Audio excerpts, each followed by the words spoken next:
This was the scene, a gruesome crash out in Wayne County.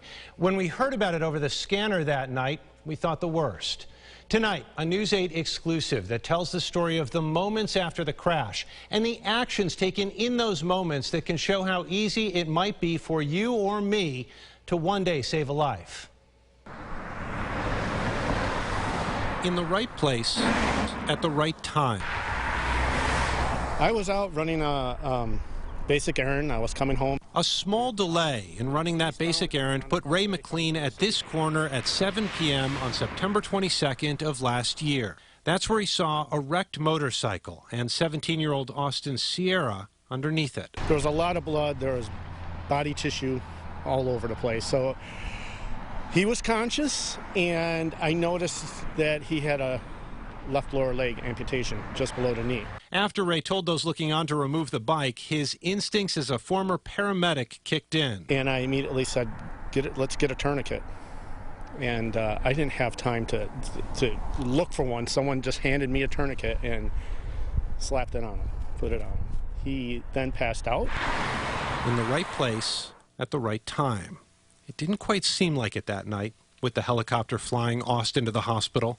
But what happened on that flight turned out to be a story Austin Sierra is alive to tell.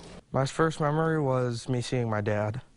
I went into cardiac arrest on the Mercy flight, and my dad passed away in 2019, and I saw him in the chopper while getting airlifted to Strong. Austin awoke to a doctor telling him he lost his left leg. Honestly, I was just happy to be alive. I had already known when they went to tell me that my leg was gone.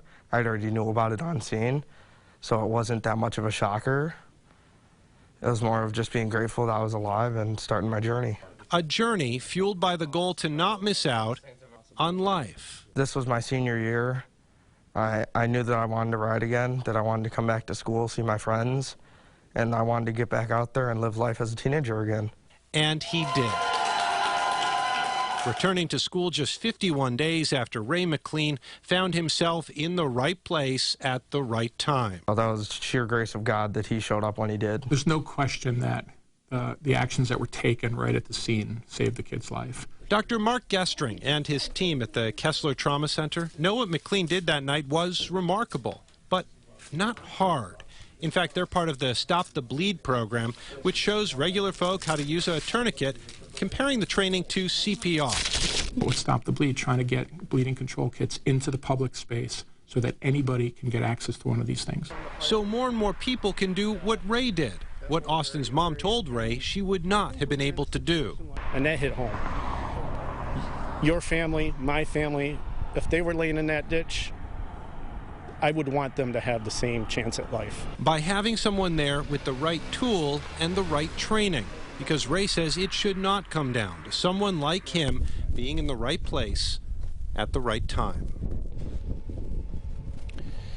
Kessler Trauma Center, by the way, is part of UR Medicine, and you can find out more about Stop the Bleed in this article at rochesterfirst.com.